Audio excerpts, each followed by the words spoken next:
This week on Dance of Joy, we talk about livestock dowries, the shifting public domain, and which state has the strangest weddings. All that and more as we watch Season 4, Episode 22 of our favorite 80s hit sitcom, Perfect Strangers.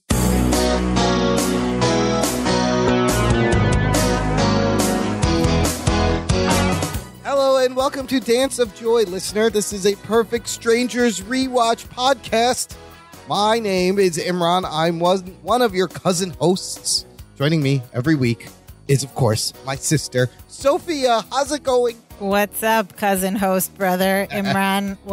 What's happening we're here? Lots of cousin hats. Brother host. I'm a cousin brother host. I am doing well. I came late to this, but I just binged 2 seasons of Bridgerton. Have you seen Bridgerton? You know what? I didn't really care what British people are up to, so okay, no. But it's really nice. It's set in Regency era England, I guess, and it's all about arranged marriage, high society arranged marriages. Ooh. And reputations of your family and this and that. And I was watching it and I thought, oh my God, are they Pakistani before Pakistani was a thing? Like a lot of cultural overlap there with Regency era England. Arranged marriage is a TV plotline trope that has lasted for over 40 years at least, as we are on Season 4, Episode 22 of Perfect Strangers, titled Wedding Belle Blues, but there's an extra E in Belle. Yes, B-E-L-L-E. I think this is referring to the bride in the wedding situation. Belle from Beauty and the Beast. Woman, yes. That's Belle. Also, of note, this is the last episode of Season 4. Get out of the city! We did it! Oh my God, we made made it through four seasons of Perfect Strangers. Only 4 more to go. Yeah, I mean, like, we're halfway through. 3.5. Congratulations, brother, cousin, co-host. I guess we're exactly halfway through or something. Yeah, we're about right in the middle of this journey, and we thank the listener for coming with us. Yes. This whole way. Okay, Wedding Belle Blues. If you were to open the TV guide back in 1989, you would have read this description. According to Meepo's tradition, Balki becomes a man on his 25th birthday, Ooh la la. an occasion that brings an unexpected visitor bearing a special gift, a wife. Ooh, quite a gift there. Ooh. The cast is our usual hilarious, impeccable, well-dressed, and well-shorn, well-shaved. Bronson Pinchot as Balki Bartokomous, Mark Lynn Baker, Larry Appleton, Melanie Wilson as Jennifer, Rebecca Arthur as Marianne, Belita Moreno makes an appearance as Lydia. Also, we got some guest cast in Joe Marie Peyton Francis, Harriet Winslow, Mr. Gorpley, he's around, Sam Anderson, and a couple other people you'll mention at the end of the after the recap. That's right. And this episode aired on May 5th, 1989. And Perfect Strangers, of course, is streaming for absolutely free on Amazon Freevee, which used to be IMDb TV. Whee! It's totally free. One small commercial break in the middle of each episode. It's amazing. All right. Act 1 starts with a party. And you know how parties happen in Larry's apartment. Lots of decorations, always. He loves the party decorations. And it is Balki's birthday. We know this because there's a big banner in the hallway saying, "Happy birthday, Balki." And inside, there's a bunch of friends hanging around, and they're singing everybody's favorite happy birthday song. There's, they do have the decorations up. There's balloons. Not nearly enough streamers for my taste. Okay. I don't know what happened to the streamer budget on the show. Maybe they ran out of the streamer money. They could have reused some of them. But yes, decorated for a birthday party. It's Balki's birthday. And the first thing that we notice is that they're singing happy birthday. Have you noticed that we don't hear this on TV much anymore? Happy birthday to you. Shut up. We're going to get sued. No, you're right. And Cousin John had made a comment in the Facebook group regarding the openness of this song and why we don't hear it anymore. Because I had to wonder, is Happy Birthday in public domain? Or was it? Or why don't we hear it? Turns out, yes, it was in public domain. The song originally called Good Morning to All And it went, good morning to you. Good morning to you. Good morning, good morning, good morning to all. And then later the happy birthday verse was added, right? Yeah. This was a late 19th century song by two sisters. Ooh. And the publisher and the rights to the song were purchased by Warner/Chappell in the 80s for $25 million. So now it's not in the public domain anymore. At that point in the 80s onward, it was not in the public domain. If you wanted to use it on a TV show or in a movie, you had to pay to use the song Happy Birthday to You. Isn't that crazy? So this was 1989, so they would have paid for this. They would have had to pay for this. However, I have an article here from 2016, which the headline, the first paragraph says, a judge has approved a settlement that will put Happy Birthday to You in the public domain. Okay. U.S. District Judge George King approved the agreement, and it ends the ownership of Warner Chappell, and they cannot collect royalties. In fact, the company had to pay. They agreed to pay back $14 million to those who have paid licensing fees to use. Somebody else, they've been trying to strike this down for a long time because I believe right now it's like 1922 onward stuff, and before. Stuff is in public domain, but the public domain year moves up 1 year every year. Oh, wow. So more things are going to enter. Here's another crazy thing. I don't know if you know, Disney, the rights to Mickey Mouse were going to go into public domain. Like the image of Mickey Mouse? Now imagine this. Mickey Mouse has been around so long that he could have ended up open public domain. Disney would have lost all rights. This year? No, this was a couple years ago, but Disney has very good lawyers. Of course. Somehow they got them to pause the years of public domain for like 5 years. Wow, Disney is so powerful, they can they are. stop time. Yes, they stop. But it has now started again, and I believe now it's like 1926 and earlier. Okay. So the more time goes by, the more things are open to be used again for free. But everyone, you can sing Happy Birthday. You won't have to pay anyone. It's fine. Well, I much prefer Stevie Wonder's rendition anyway. That, of course, is not in the public domain. So we will you know, and if you're a band, the clever thing to do is you either write a happy birthday song or you do a Christmas album because people are going to buy that over and over again every year, right? Yeah. You're going to make money because you need a happy birthday song and you need Christmas music. You're right. All right, back to this birthday party. Thank you for that lesson on public domain. I find that really interesting, though. I've always thought that was interesting. We should look up what else is coming into public domain. Yeah, because you could make podcasts. Like you could read all of Frankenstein and it's completely fair use. Yeah. You don't have to change anything. Yeah. And then put it out there and sell. You could sell things with these things on there. Oh, my goodness. Completely fair use. Thank you, Mary Shelley. Mary Shelley could make us a fortune. Yes. That's our next podcast after 4 more seasons of We're going to redo Perfect Frankenstein. Okay, let's get back to this party. So they're singing happy birthday to Balky. Everyone is opening gifts. Everyone's happy. And Balky makes an announcement and he tells everyone that it's a very important birthday for him and not even Cousin Larry knows why. And he says, today, not only have I turned 25, but according to Meepo's tradition, I also become a man. Oh, now he's a man? I see. To which Marianne, of course, goes, wow, what were you before? And we as the audience are waiting for this clever response. Well, how's he going to answer? And he simply says, I was 24. I was 24. Which is a funny misdirect because he answers the first part of the statement. Before he was 25, he was 24. I mean, but we still don't know. He was a boy, I guess. Yes. I guess he was a boy. And then we get a knock at the door. Of course, something is bound to happen to get this show started. And there's a man dressed a lot like in what seems to be like traditional Meeposian-like or Mediterranean-style clothing. And he comes in and he says, I'm looking for Balky Bartokomous. And Balky runs up and he goes to greet him. And we find out that the man is Verbos Verazonos from the island of Patos. Oh, Verbos from Patos, is it? And Balky gets very excited and he explains he brings him inside and he explains to his friends that Patos is the island that is the neighbor of Meepos to the east and Skeptos is to the west. And altogether they form the Tri-Island area. That's funny because that so you know how people talk about like the tri-state area in different parts of the country. The Tri-Island area. We have Verbos, we have Meepos, and we have Skeptos. Okay, yes. got it. And then they do this like Tri-Island area salute or handshake, greeting, handshake.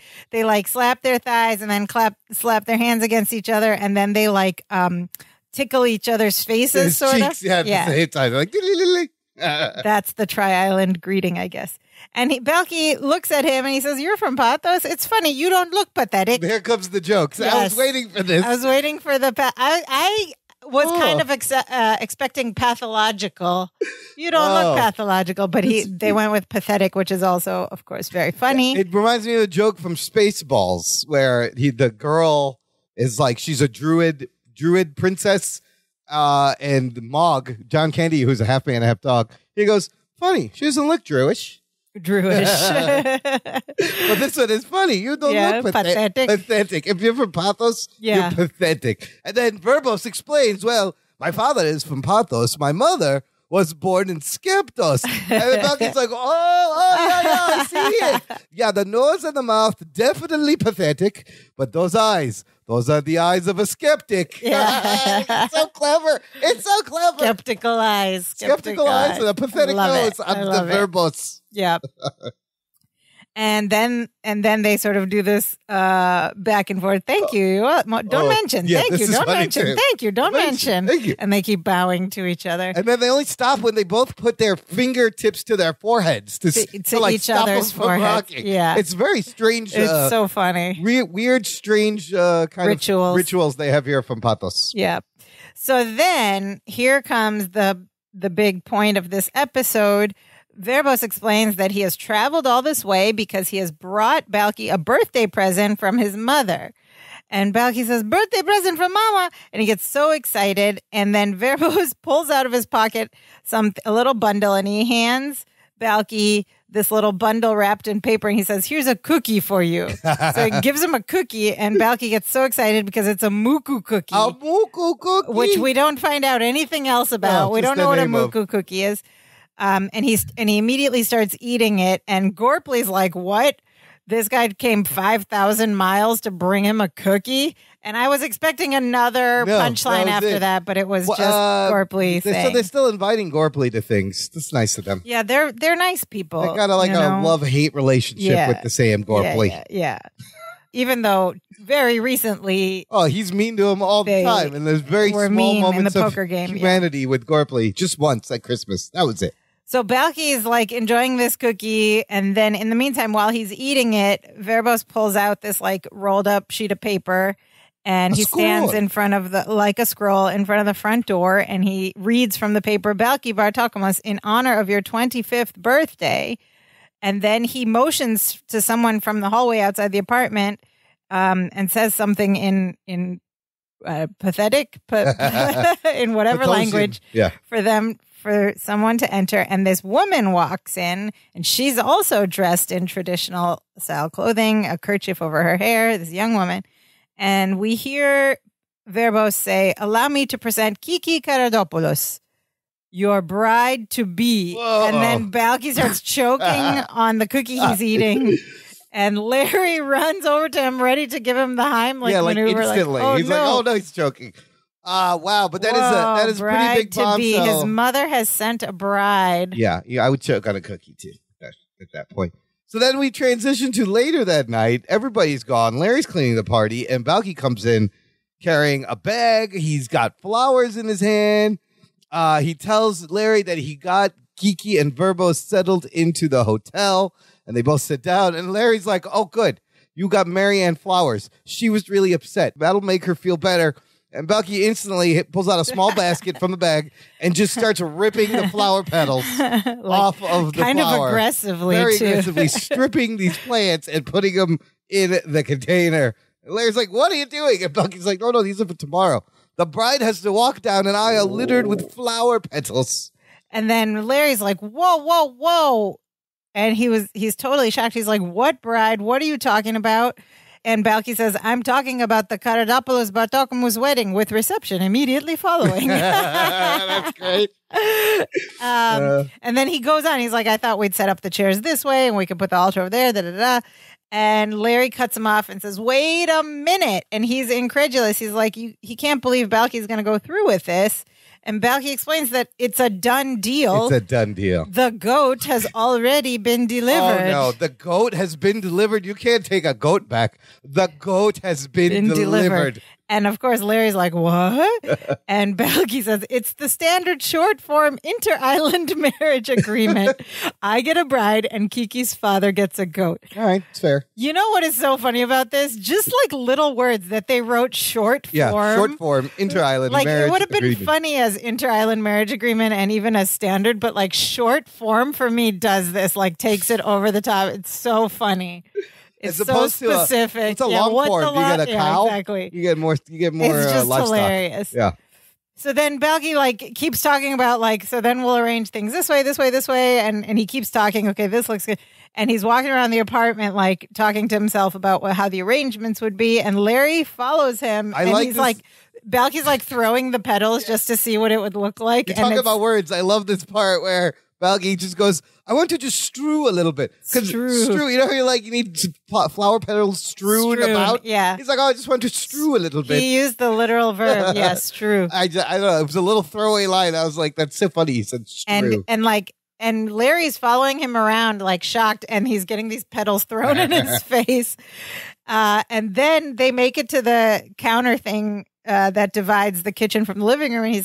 And Balky says, I think this would be a good place to put. And he pulls out from his like Miposian sack the traditional Miposian bull. And it's this wooden bull carving. And he puts it on the counter, which is a perfect setup for Larry's next line that says, Balky, I've had it with traditional Miposian bull. Perfect. Yes. So perfect.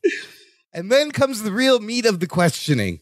Larry just gets down to it. He goes, are you telling me you are happy marrying a woman you don't even know? And at first, Balky hems and haws. He's like, cousin, she seemed very pleasant on the way to the hotel. And then again, he's like, are you happy marrying a woman you don't even know? And Balky's like, I'm going to get to know her. We have years and years ahead of us. But are you happy? Larry asks him again. And he goes, I'm happy. And they go back and forth. You're happy? I'm happy. You're happy? I'm happy. And then finally, Balky just cracks. He goes, I'm happy. I'm happy. I'm happy. He yells. And then he goes, no, I'm not happy. Oh. This marriage is going to change everything. I'm going to have to move out, get another place to live, and I'll have to get a second job, and Marianne and I will have to stop dating. I love that Marianne is the third thing he's talking about. And then he says, I'd rather have my arms cut off at the knees than go through with this. So he's not happy. I just want to talk about, well, first of all, yeah, Marianne's the third thing, which is funny. But this line about I'm going to get to know her. We have years and years ahead of us. This is the standard like belief behind arranged marriages in every culture.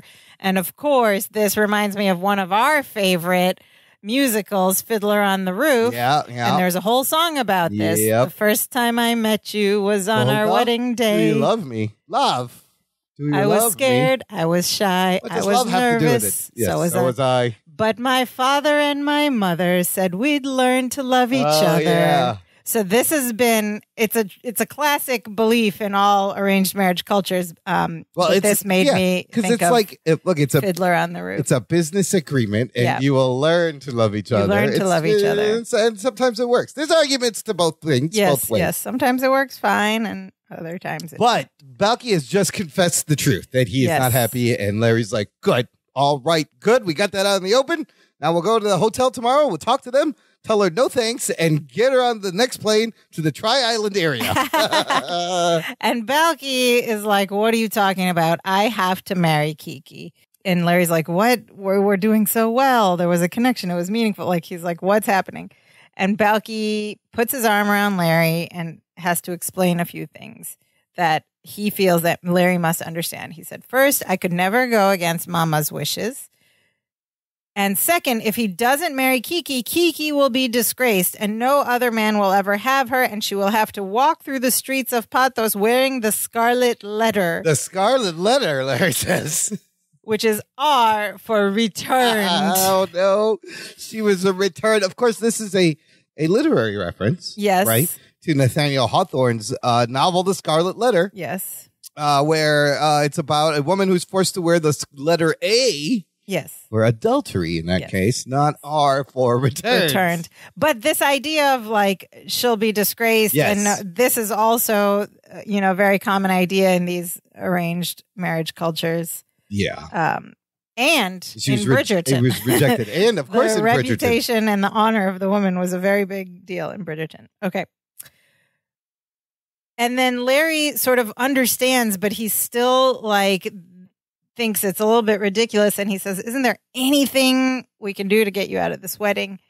And Belki says, well, I remember when Depozipoli Popolu got out of his prearranged marriage to Michibumba, which is just a funny Michibumba. And Larry's like, cool, perfect. What did he do? And Belki says, well, the ground opened up and swallowed him. Nope. And he says, unless we have an 8.5 earthquake between now and tomorrow, I have to get married. Oh, he'll be married. Dun, dun, dun. And the scene fades to black, and they both look a little stressed, and that's the end of our Act 1. Short Act 1 here, listener. Join the conversation. Join our Facebook group. There's a link in the description where I post threads for the episodes we are recording, so you can watch, leave your comments, observations, questions. We'll use them in the show, and you get to meet other diehard Perfect Strangers fans, other cousins. We're all cousins, right? Yes. Cousins should joke more. They should. We all joke more in the Facebook group. It is a fun place to meet Perfect Strangers fans. We need more cousins. Come join us.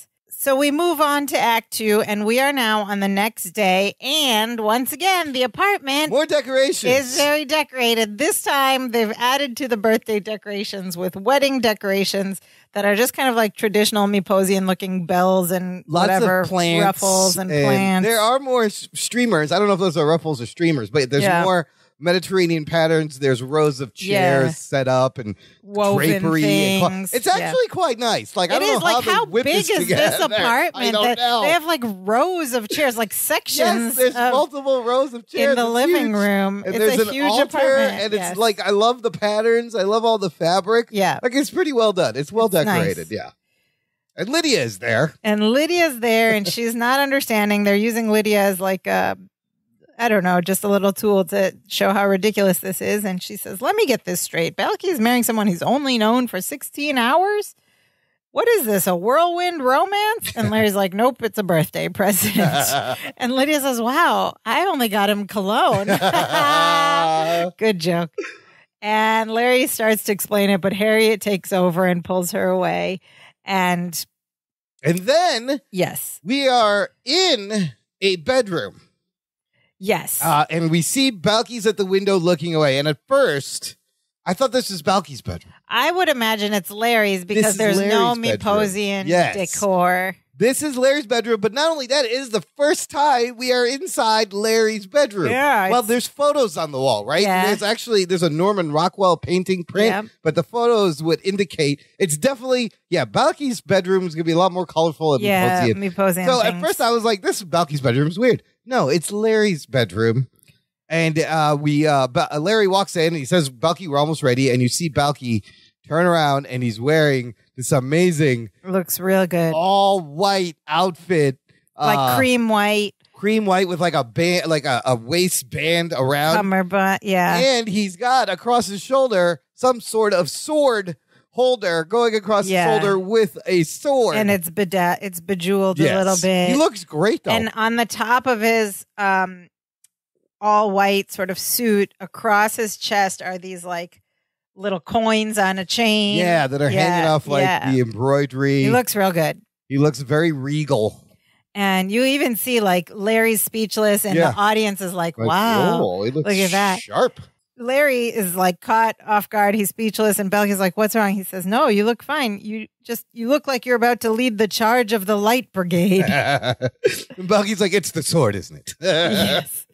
And he says, no, it's really everything, but the sword is a big part of it. And Balki explains that it's a traditional Meposian wedding saber. A Meposian wedding saber, huh? And Larry is trying to like be on top of everything. He's like, oh, is it like a cultural symbol of honor and courage? Good guess. And Belky says, nope, we use it on the wedding night to keep the sheep off the bed. And he like pantomimes. Like, poking sheep off the bed and looking around. It's so funny. That picture in my head is hilarious. Yeah, he has a sword for the sheep to get him off the bed. Let's go back a minute. What is the charge of the Light Brigade? This reference is a reference to an 1854 narrative poem by Alfred Lord Tennyson. Oh, Tennyson, yeah. And the poem is about the charge of the Light Brigade at the Battle of Balaclava during the Crimean War. Wow. What a specific reference. Yes. The poem's from 1854. It got very popular. But I looked this up. This is the reference. But now I'm wondering, why was this reference? Was it in the popular culture in 1989? That was it from something else that he had it at the tip of his tongue? I don't know. Maybe there was a movie about it later. Like the poem, were there illustrations? Or was there another cultural something that used it that showed people with swords like this? I don't know. But you know what? I didn't really know the reference, but you still get the joke in context, right? Yeah, you're just thinking of like, you look like you're going into battle. Yeah. Basically. Yeah. But it's just funny. It says charge of the Light Brigade. Yeah. I mean, maybe that's the thing he taught everybody in school instead of important things. Maybe we had to look it up. Things. Anyway, Larry has come into the bedroom because he wants to talk to Balky about something, and they both sit down. He's all serious. He's like, Balky, very serious, I need emotional, to talk to you about something. He's very emotional. Something I want to tell you. And they sit down on the end of his bed, and Balky says, cousin, if this is about the birds and the bees, I already know it. He says, you learn a lot from watching sheep. Although if they catch you watching, they come after you. And then he pantomimes also an angry sheep charging at him. And Larry says, no, that's not why he's there. He just wants to say goodbye to Balky before Balky starts his new life. Oh, it's so sad. Which is so emotional. And Balky gets emotional. He says, I don't want to say goodbye. Oh. Well, this next bit I thought we could do as a reenactment because it's quite funny as Larry tries to find his words. Who do you want to play, sister? Balky. Okay, I'll play Larry. So Larry continues saying, oh, please, Balky, don't make this any harder than it already is. You know, I have trouble expressing emotion. Right. It's just over the last 3 years, you've become my closest friend. Right. When you showed up on my doorstep, you just made me feel so needed. And I'm really going to miss me, and I'm gonna miss you too, cousin. And they it's hug, very and they emotional. Have a hug. Yeah. But yeah, I love how Balky can finish his sentences, right? They have that kind of relationship. And then Larry goes, that wasn't so hard. I guess I really opened up.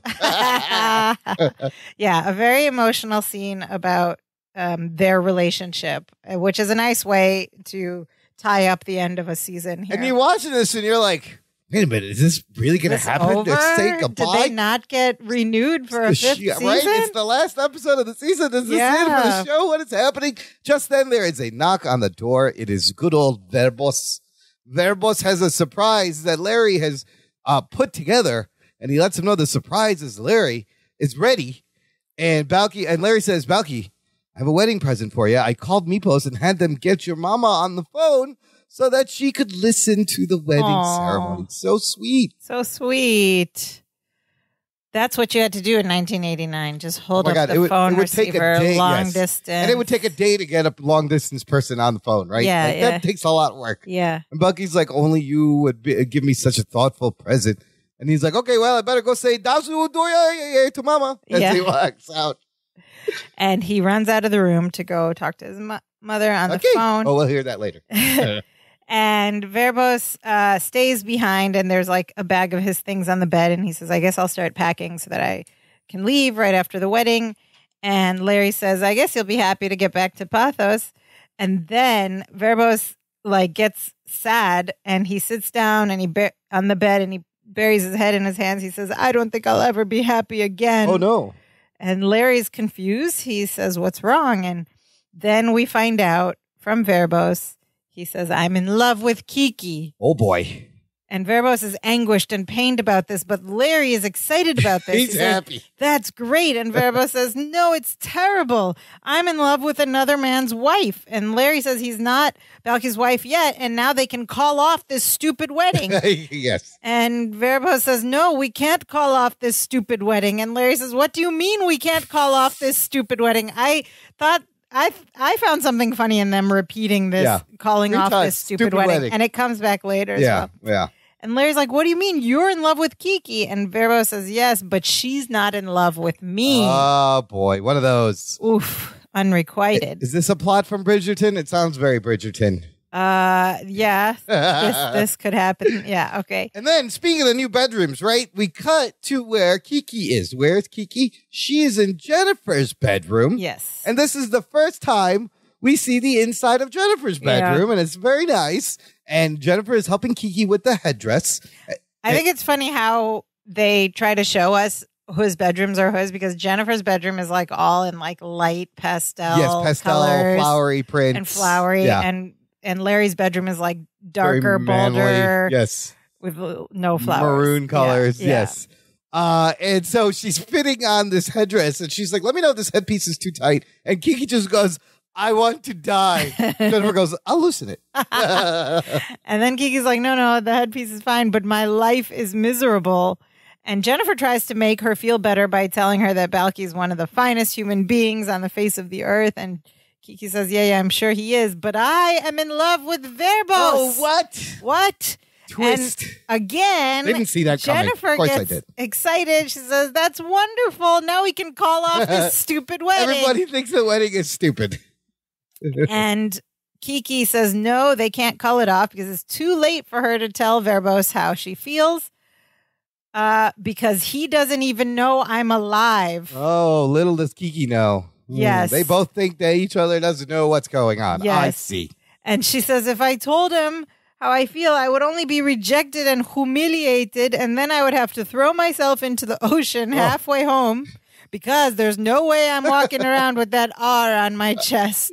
Yeah, a little callback to the Scarlet Letter. Return. By the way, Jennifer has this pink dress on this whole episode. Very 80s dress. But it's so pink that the pixels on my TV were having problems. Oh, wow. Rendering the pink. It was just like this mush of like pink. Shocking pink. Yeah, it was what so it used to bright be called pink. in the I was 80s. like, wow, that is a pink dress. With shoulder pads and a narrow skirt. Yep. Yeah, all this. And frills It's a nice around the dress. waist. It's just very, very hot pink. Okay, so the next scene. Okay, so we've just found out that they're each in love with each other. They don't know. Each one doesn't know that the other one's also in love with them. Mm-hmm. The next scene, we have Balki stepping outside of the apartment into a hallway of the building. Right. But this is not the same hallway that we've seen before outside their apartment. The whole building morphed, so this is the new hallway. Yeah, this is the new morphed building. After the time travel. It's a different hallway altogether. And just as he's stepping out, Marianne approaches. Uh-oh, awkward. From around the corner. Oh, boy. And this is awkward, but also emotional. Yeah. Balki says to Marianne that even though he's marrying Kiki, it will take him years and years before he can begin to feel about her the way he already feels about Marianne. Oh. And he apologizes. He says, I'm so sorry that you've been hurt. Maybe it would have been better if I never come to America. Oh. And Marianne says, no, don't say that. I'm glad you came. If you hadn't, I never would have met you. I don't regret a thing, except maybe this marriage business. She's taking it like a champ, Marianne. And Balki asks if they can still be friends. Oh. And Marianne says, of course. Oh. And they hug, which is so sad. But she is like being very good about this. Yes, can you imagine? Yes, she's going along with it. Yeah. It's Maposian tradition. It's out of her hands. What could she do? What can she do? So Balki says, come on, I'll get you a good seat. I know the groom. And they go to enter the apartment. And then he tells Marianne, you can sit right up front. And then she proceeds to sit in the last row. In the back, yeah. Yes. She's like, no, I'm not doing that. Listen, I said I'd be here. I don't have to sit up front for this. At which point, a man approaches Balki. It is the Reverend. And he goes, I assume he must be the groom. I'm Reverend Bacon. And of course, Balki, instead of shaking his hand, runs and gives him a big hug. Yeah. To which the Reverend marks with some pain. He goes, oh.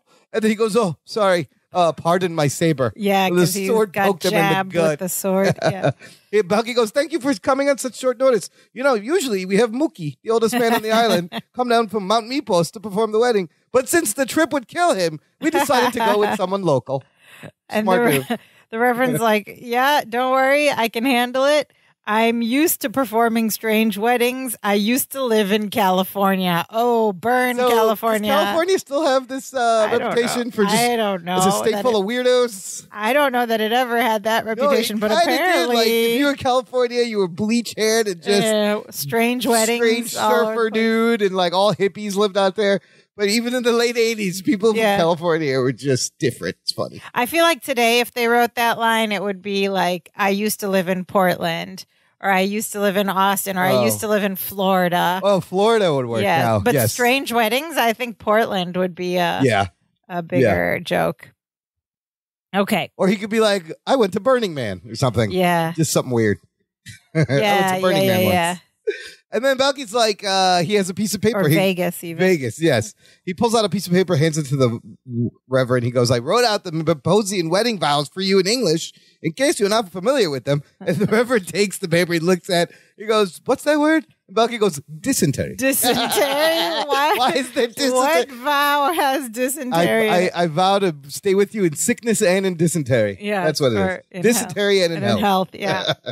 We cut to the other side, to the kitchen area, and Harriet's holding the phone receiver, and she says, Balky, I think Mama wants to talk to you. Balky? And then from the phone, we hear Balky, which becomes this traditional thing whenever we're talking about Balky's mama. I love Balky's mama. And he runs to the receiver, and he goes, Dazu Mama. And he goes, the first line is funny because it's like English that sounds like me. He says, oh, yeah, lots of staticky. And then he goes into a bunch of Meposian, like spirited Meposian conversation. There's some opopos in there. And then he's like talking. And then he goes, okay, later, babe. And then he gives the phone back to Harriet. And then Larry and Verbos enter from the bedroom. And Balky goes back to the beginning of the aisle by the front door.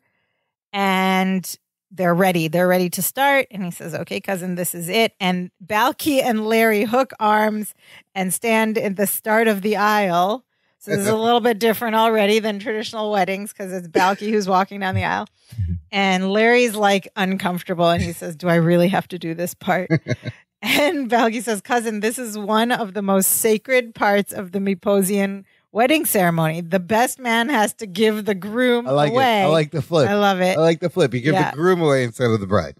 And then Larry's like, okay, let's get this over with. And then Lydia presses play on the stereo, and we hear this like this beautiful like string march, string instrument march. And then the funniest part of this whole episode happens. Yes. You have to describe what they do here. I have to. Okay. Think about this track. Yes. There's like this wedding beat that goes bum, bum, bum, bum, bum, bum, bum, bum, bum, bum. So 1, 2, 3, and 4. 1, 2. And on the 3 and 4, so on the 1 and 2, they take three steps. Three steps in sync. And then on the fast part, the bum, bum, bum, 3 and 4, they do a back and forth hip shimmy. They wiggle their hips and do a little leg shuffle. A leg shuffle with a hip shimmy. And then 3 more steps. They kind of look like horses, right? Yes, like they're galloping almost. Yeah, like yeah. Boop, boop, boop. So then they take 3 more steps and stop and do their shimmy again. And their again. butts go like way back. Yeah, you stick out your butt and then thrust your hips. Thrust your hips forward. And then it's really funny. And then they turn away from the camera and they walk towards the back and they take 3 more steps and then bump, wiggle their hips. And then they turn to face each other and they take 3 steps and they do the bump, wiggle the hips facing each other. Then Larry turns around. At this point, they're in the front by the altar and Larry's like almost to his seat, but Larry turns to face his seat. So now they're parallel and they do the bump. Yes. And then Larry turns back around, and as he's lowering his butt to the seat, there's another bump, which he does with his shoulders. He goes up and down with his shoulders. It is so funny. It is hilarious. It was so good. I'm like, I don't know who thought of this, but it's a brilliant Meposian wedding march. So hilarious. I bet Mark Lynn Baker and Bronson Pinchot are just thought of it. They It's just so, came up so with it funny. on the spot. But like the detail of him doing it on his way to the seat makes the whole thing. It's so funny. Oh my God. That was the best part of the episode for me. Then Jennifer enters and she's like, the bride is ready. And Jennifer sits down next to Larry and Lydia presses play again. And we hear like a Meposian version of the traditional wedding march. Dun, dun, dun, dun, yeah, it's like a Renaissance fair version of the wedding march. With strings and like, traditional instruments. Stringed instruments. And Verbos opens the front door for the apartment because she's entering from the hallway. And she comes in. She's in this like beautiful white wedding dress. And she's got that long veil and everything. And she's got flowers. Yeah. And he walks her up the aisle. And then he sort of sadly walks himself back to the back of the aisle. And Balki and Kiki, like, they take each other's hands, they bow to each other, and then they both kneel down on their knees in front of the Reverend.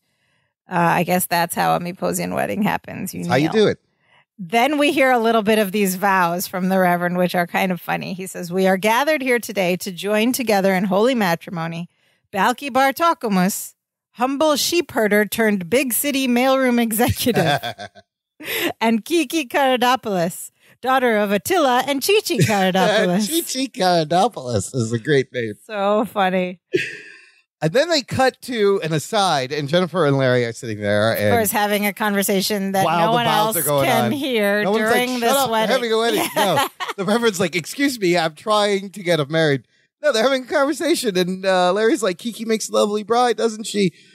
Jennifer says that to him, and he goes, "Yeah." And then Jennifer goes, "Too bad she's in love with Verbos." And Larry goes, "Yeah." And then he's like, then "What?" his eyes bug out. And then Jennifer says, "Unfortunately, he doesn't know she's alive." And Larry's like, "Yes, he does. He's crazy about her." And then Jennifer goes, "That's wonderful. Now we can call off this stupid wedding." How many times they call this wedding stupid? We get it. Like, it's like 5 or 6 times 6, already. Yeah. It's a stupid wedding. So, but is it not too late? Because the Reverend is already reading the vows, and we cut back to him, and he's saying, "The exchange of rings is a symbol of the marriage relationship which lasts forever and ever and ever." And then he turns the page over, and he says, "And ever." You know, that was coming too. I was waiting for that. And then he asks, "Do you, Balki Bartokomus, take this woman to be your lawfully wedded wife?" And Balki starts to answer, but before he can finish his answer, Larry stands up and says, "Stop the ceremony. The wrong people are getting married here." And he tells this whole freaking room, can you imagine? He like announces to the whole wedding, Kiki is in love with Verbos and Verbos is in love with Kiki. Oh, he's just airing everybody's personal information. Yeah, that's a here. little like presumptuous. He doesn't know that. But I give him credit for stopping the wedding. He's just watching out for Balki. He's watching out for Balki. And Kiki goes, "You love me." And Verbos goes, you love me. And Balki goes, "You love each other." And then Larry's the only one excited who seems happy. He says, "That's great. The wedding's off. Everybody's happy." And then Kiki and Verbos and Balki all like scream in agony and start crying and bury their faces in their hands, going, "Ah!" And they're like all very depressed and frustrated. And Larry's like, confused. "What am I missing?" He's like, "Am I missing something here? Should we be doing the dance of joy?" Yeah. And then he even starts to dance of joy. He's like, "Everyone grab a partner." And grab a partner. Yes. And then Balki stops him. He's like, no dance of joy. And he says, "This don't change anything. Because Meepo's tradition says that I still have to marry Kiki. The wedding has to go on as planned." And then Larry says, "What is it with you people?" I feel like that line would not be written today. You peopled them. You peopled them. Yes, Come on, did. Larry. Yes, he did. Meaning the Meeposians. I know, but like, you can't you people anybody what is it with you people? Anymore. He says, Kiki and Verbos are in love. Doesn't that mean anything? Larry knows so little about traditional cultures. Like, love schmuv, love don't exist. It's a contract. But he doesn't want to learn either. He's just inserting his Western values into this. He's trying to watch out for Balki. He's looking out for Balki. And then we hear, "Balki?" Yeah. And Balki runs to the phone, from the phone receiver, of course. And Balki runs to the phone and he we hear her saying all this stuff Yeah, and me she's posing. shouting, yelling things at him. Yeah, she's a high-pitched voice. And he says to the room, Mama says that she wants to call off the wedding. Oh, yay. That's good news. And then he listens some more. He says, oh, wait, there's bad news, too. He says, Kiki's parents don't want to give back the goat. Uh-oh. They like the goat. And so this is almost a deal breaker. It seems like it's going to be, they still have to get married. And Larry is shocked again. And he says, 2 people are going to have their lives ruined. 3 people are going to have their lives ruined. 4 people. Cousin. And Belky's cousin. He says a bunch of people, because first he thinks 2 people. Then there's also Verbos and Kiki and Marianne and Belky. It's 4 people. He says a bunch of people are going to have their lives ruined over a stupid goat. And then Belky's like, it's not a stupid goat. It's Linky. He's gifted. He's gifted. It's a very smart goat. I wonder if he does like calculus or algebra or math for them. Why is he gifted? And then we hear Mama talking from the phone again. And Belky listens again. And he says, oh, okay, babe, you're the boss. And he hands the phone back to Harriet. And we find out that Mama said that a deal was made and a goat was delivered and a marriage must take place. And everyone's like, oh, bummer. But then he says, but she did suggest one small change. And he walks down to the end of the aisle and takes off his wedding saber and puts it over Verbos's shoulder. Oh, wow. And he leads Verbos to the front by the altar, and everybody applauds. And Marianne, even after everyone else stops clapping, Marianne is still clapping and going, yay! Really loud. So and she's the last voice still yaying, and then she stops. She goes, oh, sorry. But I have a question about this. How did they just get past the goat issue? Because in the same moment, we hear that the goat is an issue, but then Mama's like, oh, whatever. See, we'll lose a goat. Yes. It wasn't explained. No, but my rationale is Balky's mama heard the anguish and saw the truth, and she's like, you know what? It's worth losing a goat if it's going to keep my son happy and make 2 people who are in love. Maybe. Put them together. They're going to eat. Basically, the Bartogamuses had to eat the cost of the goat. That's all. Yeah, basically. We'll write it off. They'll write it off. They write off the goat at tax time. But the goat was delivered. This is also a reversal of the traditional wedding dowry. So how we had the best man walked the groom down the aisle. That's one reversal. Traditionally, and I know this because I just binged Bridgerton. The women gives the dowry. The woman's family pays a dowry to the man's family husband, to take their daughter. Right. So they flipped all to this. accept this daughter into their family. So, Mimposian arranged marriage is quite progressive, actually. It's a matriarchy. Yeah, it's a matriarchy, and they flipped the system. But she's going to lose out on her goat dowry.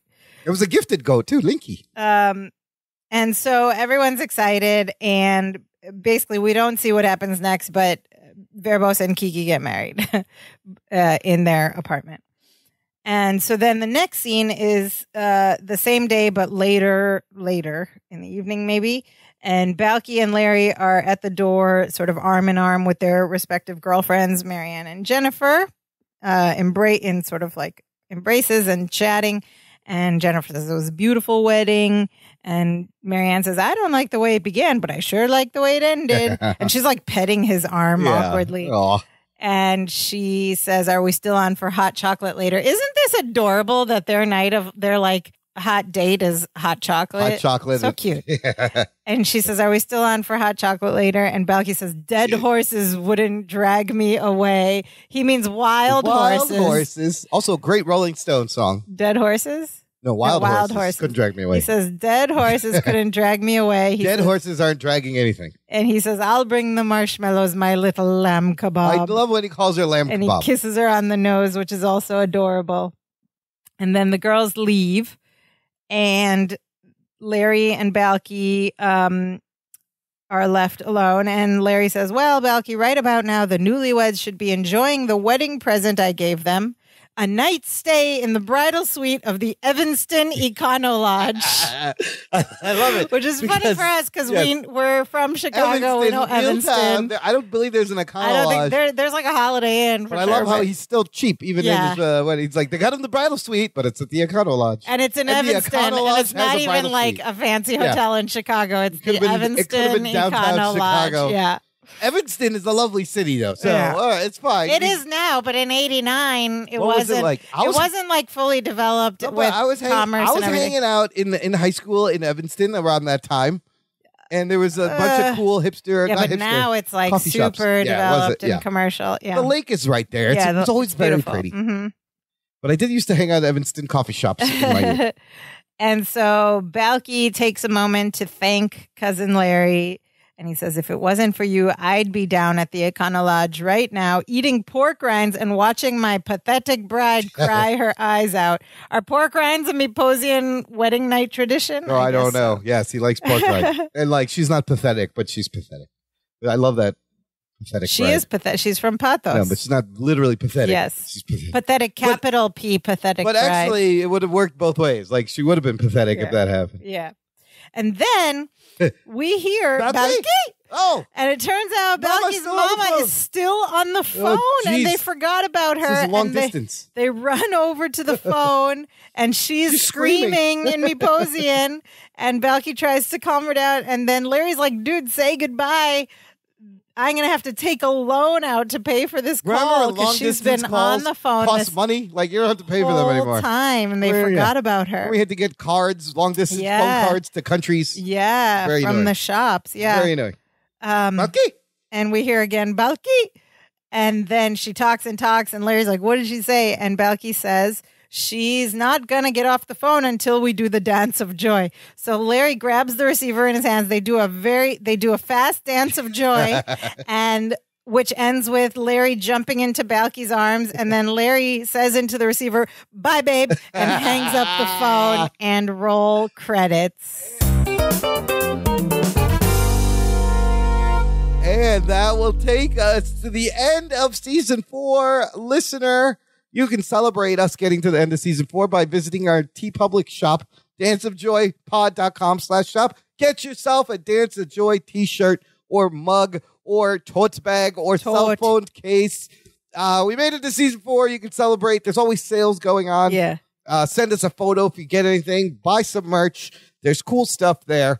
We made it to season 4, end of season 4. There was no lesson time. I feel like that was a missed opportunity. There could have been a lesson. Well, not really. They basically shunned the tradition anyway. It was all about understanding other cultures. But we got some fun physical comedy dancing. And love will prevail. We got a dance of joy. Love solves everything. I have a couple of cast notes here I wanted to mention. The guy who played Reverend Bacon, the Reverend. He looked very familiar. He does look very familiar. His name is Bill Court. You would have seen him in a bunch of things. He's been on TV since the 60s. Wow. He was a regular on a show called Dusty's Trail, but also made guest appearances on everything from Starsky and Hutch, Three's Company, The Ropers, Family Ties, Growing Pains, The Golden Girls. He was also the headmaster, Wallace Thorvald, on The Fresh Prince of Bel-Air. That's why he looks familiar. I watched all of those. Yes, we would have seen him multiple times. Verbos, this guy is great. Peter Alice playing Verbos. I thought he did a very good job at being emotional and pathetic as he was from Pathos. His name is Peter Alice. He still acts, and apparently he is a master of over 95 dialects. Oh, wow. And he works in Hollywood as a dialect coach. Good for him. His dialect was very good. It was very pathetic. Now, the most notable cast note I have here, this is very important and kind of sad. This is the last time we are going to see Jo Marie Payton France as Harriet Winslow on the show. So earlier this season, we met Carl Winslow, remember, in that one Crime Busters episode? Yes. Next season, Family Matters gets spun off. Oh, yay. And that show becomes a huge hit. Of course, Urkel steals the show, becomes a big hit for her. And also, next season, officially branded TGIF lineup of programming is born. Yes. So when this show comes back in the fall of 1989, it will be part of the very first TGIF. Yes. This is great because a lot of people, because Urkel became so popular and Family Matters became so popular on its own that a lot of people don't remember that it was actually a spin-off of Perfect Strangers. Yeah. So we need to remind. Also set in Chicago with Eddie and his daughter who changed at some point. Yes. And but really, Steve Urkel comes in, and not in the first season, but in the subsequent seasons, just it becomes a Steve Urkel runs show. away with it. Yeah. And he was funny. Any other thoughts, sister, on this season 4 finale? Yeah, I mean, obviously it was like visually a fun episode. We had physical comedy. We had some good wordplay. We had a dance of joy. We had Balky's mama, all this stuff. You learn about Meposian culture. I always love learn about when the you learn Tri-Island area. Tri-Island area. But I had some questions. And obviously these, it was quick and they just wanted to get through the episode. But my thought was, why wouldn't Balky be anticipating that an arranged marriage was coming? Like, he knows this is part of his culture. He knows at 25 he becomes a man. That's a good point.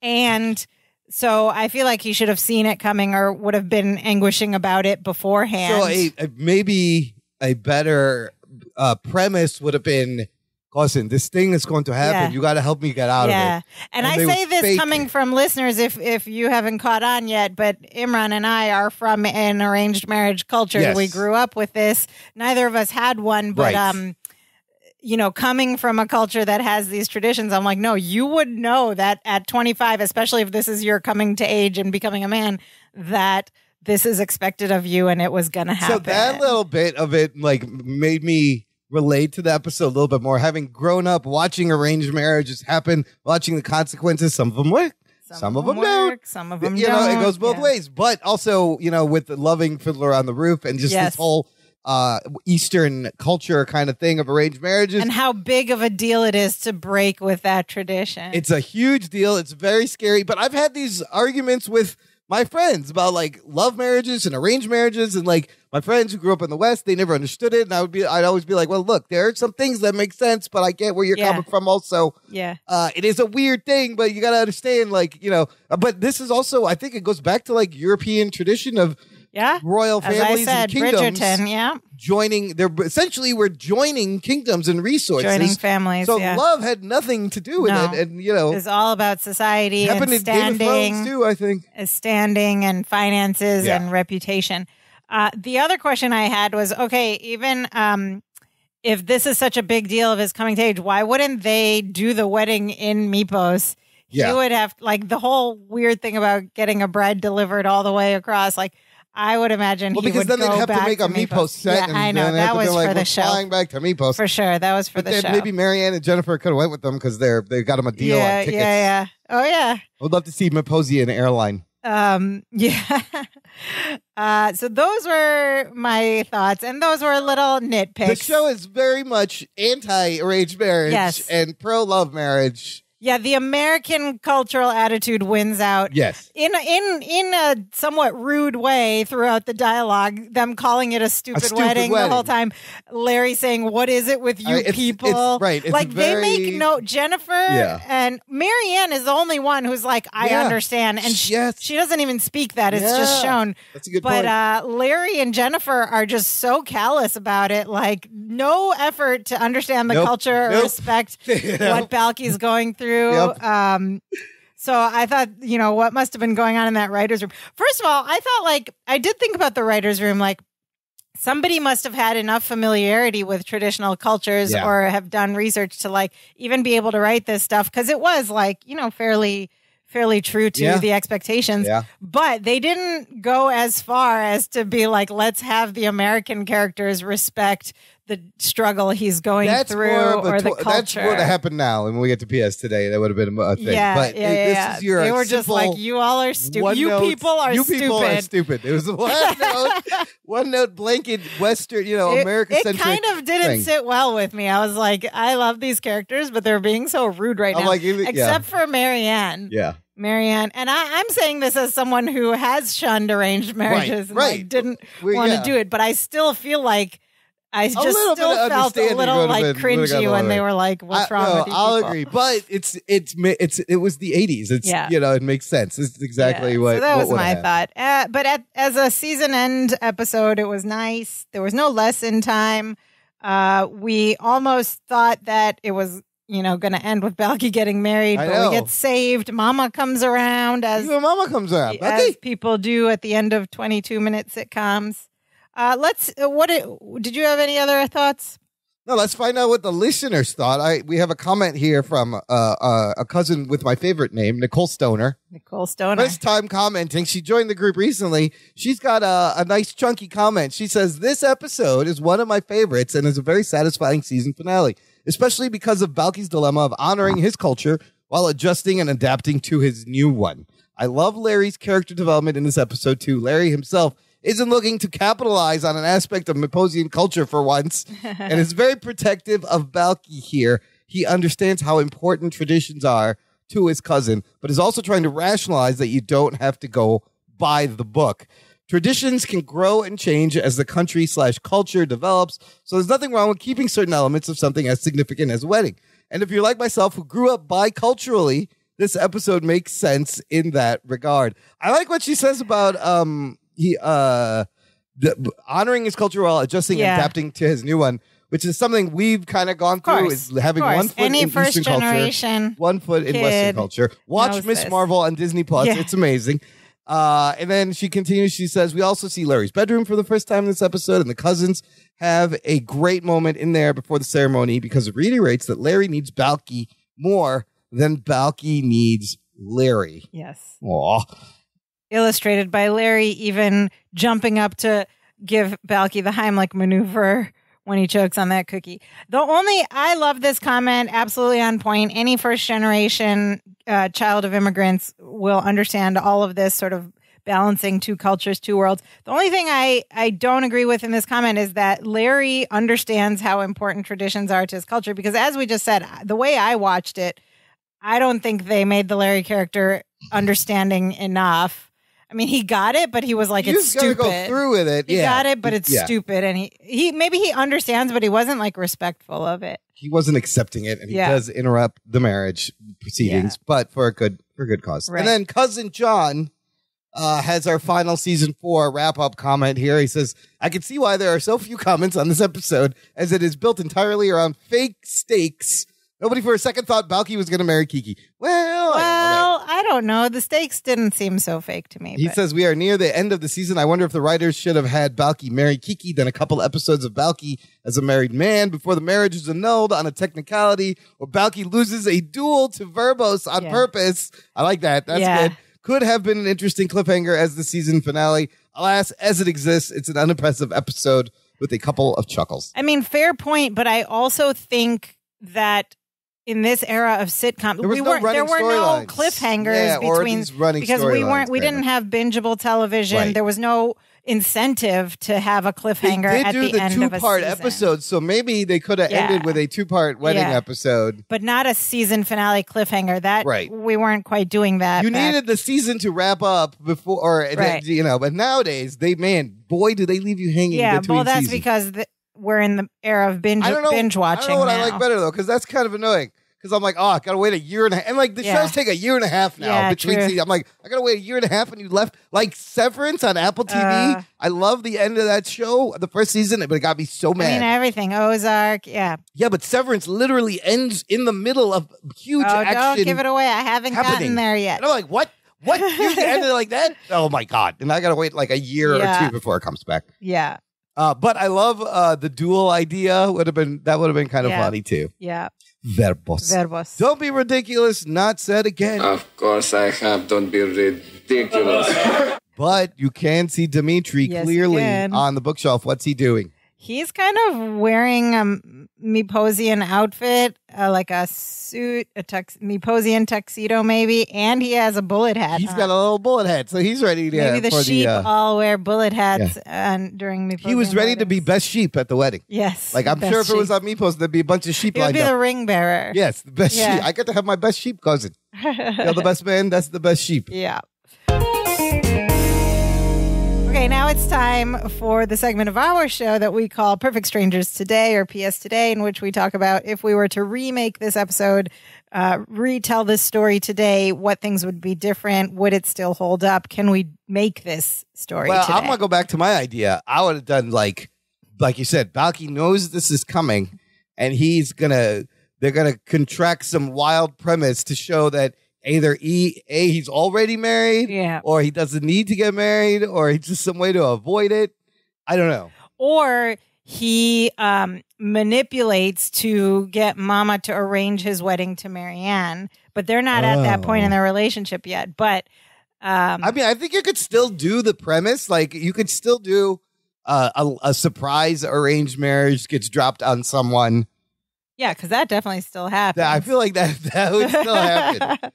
I'm trying to think of a couple of examples, but I don't know. What else? You also have like matchmaking sites now. Yes, he could have been on a Meposian matrimonial like for like that Muslim, honors the culture, but for Muslim people, there is something called shadi.com. Have you heard of this? Well, that's South Asian. Right? Shadi means wedding, but it's a place where you would find a person and then you would have an arranged marriage. There's all sorts of Muslim matrimonial events. So arranged marriage. This was my comment for this segment. Arranged marriages are still happening in these cultures, even in America, but they're a little more modern. Yeah. They still honor sort of the arrangement idea. Right. But people are using apps. The young people are finding their own arrangements and then getting the families to meet and agree. Nicole just stated, like, cultures and things get updated. And so it's still arranged, but the young kids now agree to be arranged because they found each other, and then it's set up still as the arranged marriage, right? So you combine. It's not so blind and surprised. Sometimes it is, but it doesn't have to be. Sometimes it can be. I mean, you think like the story of our parents. Yeah. Right? How they just like grew up next to each other, and then they were like, well, I guess you guys should just get married. Yeah. You live over here, I live over here, our family, whatever. Okay. And then so many stories from their generation of people who literally didn't know each other and just met on their wedding day. Just like in Fiddler. Yeah, just like in Fiddler. Which is fascinating as well. Yeah. But they knew each other from the village or whatever. Right. So it's I very think topical. the story is topical. It would still hold up. We would have Mama on FaceTime, not on. You couldn't have them calling it a stupid wedding, right? You'd have to. You couldn't have them calling it a stupid wedding. You couldn't have them saying, "What is it with you people?" What is it with you people? Like, if I rewrote this today, I would have Jennifer and Larry and of course Marianne, like more, and Harriet, all the American friends, more invested in sort of the actual complexity and struggle that Balki is facing. Like maybe they research it on the internet and they're like, I found a loophole. Yeah, maybe it's and then they work that loophole. That would be funny, actually. And it would be some because it's Meposian, some like weird ridiculous old law. thing. Which actually happens in Bridgerton too. They find ways to break the arrangements in ways that would save the honor of the different families. That's the thing. Per that era's societal rules. So they would find some Meposian societal rule that would allow them to break the. But you do the same thing. You can't dishonor the culture, but you also have to get what you want. Yeah, I would write the Americans slightly more sensitive to like the struggle and the culture. I mean, he could have started a whole international incident here, Larry, calling them stupid. What do you think? Yeah, he could have, And there would have been embargoes and sanctions. Oh, God. Yes. But those are my thoughts. Otherwise, it would hold up, a few small tweaks, but still a good premise for an episode.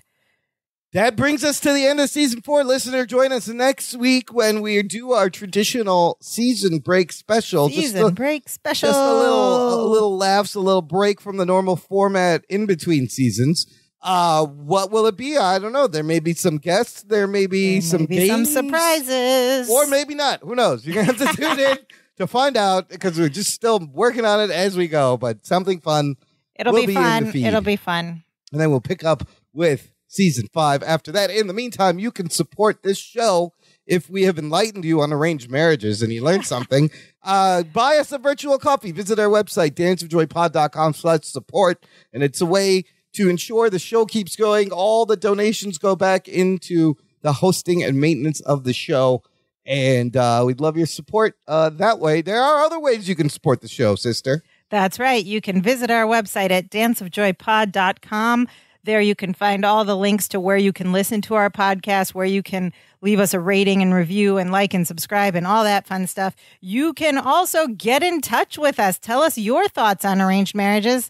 You can press a little button right there from the website and leave us a voice message, Or you can send us an email at danceofjoypod@gmail.com. If you would like to arrange my marriage, please do be in touch. Send in your matches, listener. Please do be in touch. We need to see biodata from the potential person. It must be from a respectable family with lots of money and a goat. You can also find links on our website to all of our social media accounts. We're on Facebook, Twitter, and Instagram. But Imran, what is the most important thing our listeners should do? You got to make sure you agree to the marriage before the goat is delivered. Yes. Because otherwise you're out of luck there. The goat's been delivered. You're out a goat. You're out of goat. You're out of goat. That's all. You have to eat the cost of the goat. But the second most thing is to share the show with your friends, with your family, with your mama, with your matchmaker, with the person who with your betrothed, who's getting an arranged marriage, whether they want to or not. Yes. We can lighten up their situation here. Share with some this stupid show with your friends. Now we can call off this stupid show. No, we're not going to call it off. Thanks for listening, listener. And now we are so happy. Now we are so happy we do the dance of joy. Die, die, die, die, die, die, die, die, die. Hey, hey, hey, hey, hey, hey, hey.